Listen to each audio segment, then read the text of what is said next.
With Kyle Lowry's contract about to expire and the Toronto Raptors not wanting to lose another piece of their championship puzzle for nothing, they may be looking for a sign and trade scenario. So in this video, we look at the 3 best sign and trade destinations for the greatest Raptor of all time, Kyle Lowry. Let's get into it.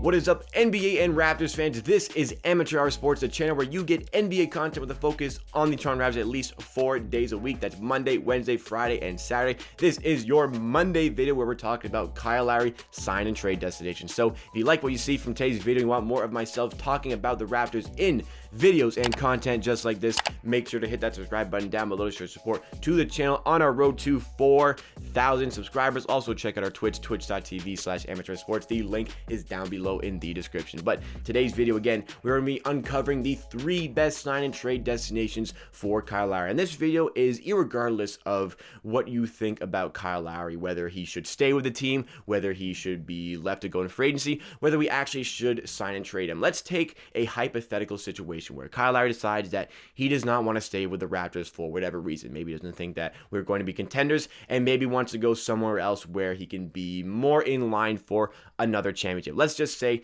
that is the reality that we are facing, and we absolutely need to look for a sign and trade situation because we don't want him to become the 5th piece of our championship puzzle to walk away for nothing. Kawhi Leonard and Danny Green were the first to leave for nothing, though that was a little bit expected, but Marc Gasol and Serge Ibaka followed suit. Some guys who had some value but left for absolutely nothing. I don't want Kyle Lowry to fit in that. So if he is going to leave, we need to find a sign and trade partner, and I think these are the 3 best ones that fit Kyle Lowry. So the first team on this list comes as no surprise. It is the Philadelphia 76ers. They were gunning for Kyle Lowry at the NBA trade deadline and looked like, honestly, they were going to pull off a move. But Masai Ujiri decided at the deadline that he did not like any of the offers coming in from any of the teams and decided to keep Kyle Lowry. And the Philadelphia 76ers decided to go with George Hill instead of Kyle Lowry. Now, say what you want about choosing George Hill for Kyle Lowry, but the Philadelphia 76ers, I think, still remain a piece away from being true championship contenders. I don't think that they can find themselves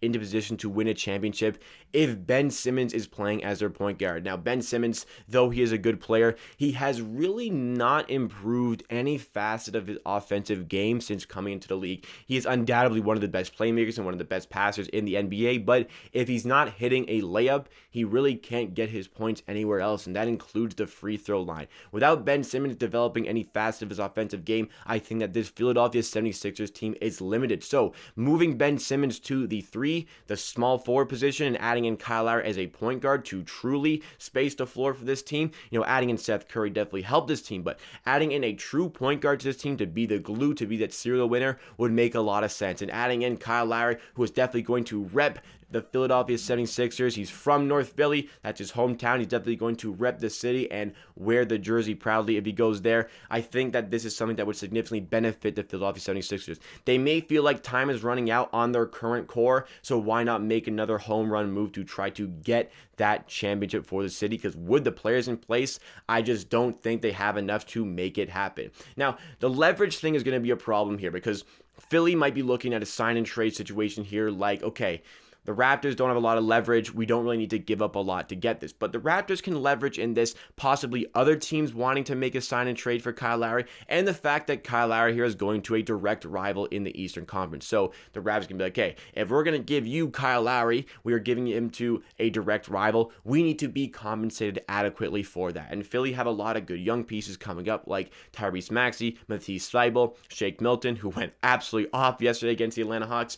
One of those pieces, maybe even 2, possibly a pick, could come in the other way for Kyle Lowry. And I think Kyle Lowry definitely completes this Philadelphia 76ers team. If there is that mutual admiration for a sign and trade situation, Philly is a great spot. Next up on the list is the New York Knicks. Maybe you weren't expecting this one, but New York would be a great sign and trade destination for not only Kyle Lowry, but a great trade for the Toronto Raptors to make. The New York Knicks are coming off of a breakout season after really not doing a lot to retool their roster. Tom Thibodeau comes in and with a Coach of the Year performance gets his team to the 4 seed in the Eastern Conference on the back of Julius Randle playing like a guy who's going to probably be on the All-NBA second team, and RJ Barrett really having a breakout year, especially from three-point land. With a lot of players to fill out this roster. They are really missing that starting point guard for this team. Elfrid Payton, quite frankly, just does not cut it. But a guy who can cut it is Kyle Lowry. Imagine Kyle Lowry adding into this already well-bit and well-oiled machine of a roster in New York.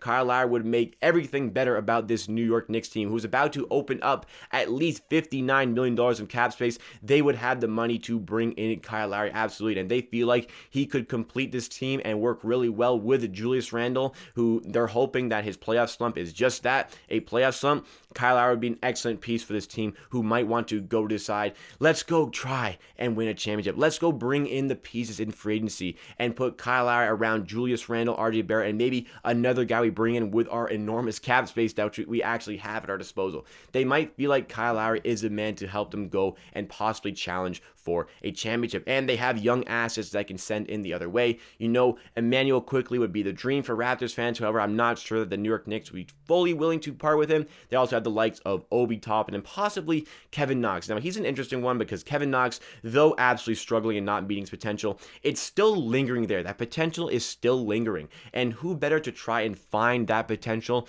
than the Toronto Raptors? If he is involved, it would have to be Kevin Knox as well as another good young player and possibly a pick. But that's an interesting one the Raptors could maybe work with for the future. But absolutely, the number one guy I would be looking at is Emmanuel Quickley. And, you know, there's still other assets available, like, again, those other younger players or even picks that the New York Knicks could offer the Raptors, and Kyle Lowry could go the other way. I think that is one where both teams would leave satisfied. The New York Knicks would improve. We would get some younger pieces to fill out our roster and our depth. I think everybody is happy in that situation. The next team on this list of the best sign and trade partners for Kyle Lowry is the Los Angeles Clippers. Now, the Los Angeles Clippers are kind of in a different category than the first two guys on this list because the 76ers and Knicks, they could want Kyle Lowry, and I think that we would get a good return for him. But with the Los Angeles Clippers, there isn't really a ton that they could offer to satisfy the Toronto Raptors' want for a sign and trade. However, let's take a look at what this would mean for the Clippers team. So the Clippers have definitely gone into a championship or bust situation, despite what Paul George may have said after being eliminated in 7 by the Denver Nuggets last season.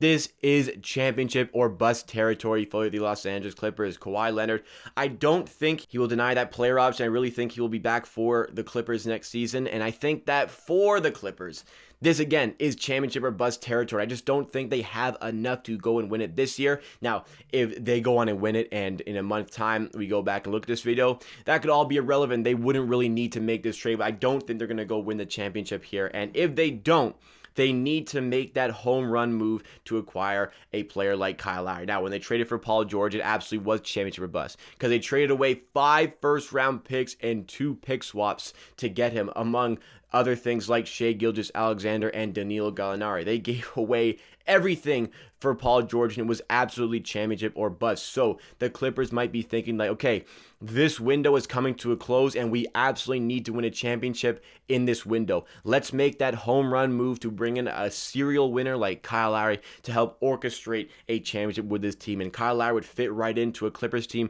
who has been missing that true point guard for these big games in the playoffs. Rajon Rondo was a good acquisition, but he wasn't getting a lot of play time near the end of that Dallas Mavericks series. Reggie Jackson was playing a little better, but he is not a guy who can lead you to a championship, whereas Kyle Lowry, your third option after Kawhi Leonard and Paul George, would definitely solidify this team as a true contender. Now, the problem for the Clippers is, well, we saw the Paul George trade. They don't have anything they can give us for Kyle Lowry. The only real asset I see, because they can't trade any picks because of the Stepien rule, the only real asset I see is Ivica Zubac, who, would be a good player for the Raptors. He would help fill out the center position that's a little bit vacant for the Raptors. He makes $7.5 million a year, and he will be making that for the next couple of years. That's a good asset, but other than that, the only real guys available to trade are Terrence Mann, who broke out a little bit in the round against the Mavericks, but will that be sustainable? I don't think so. Luke Kennard is a decent asset, but I don't want to be paying Luke Kennard $15 million in 2024.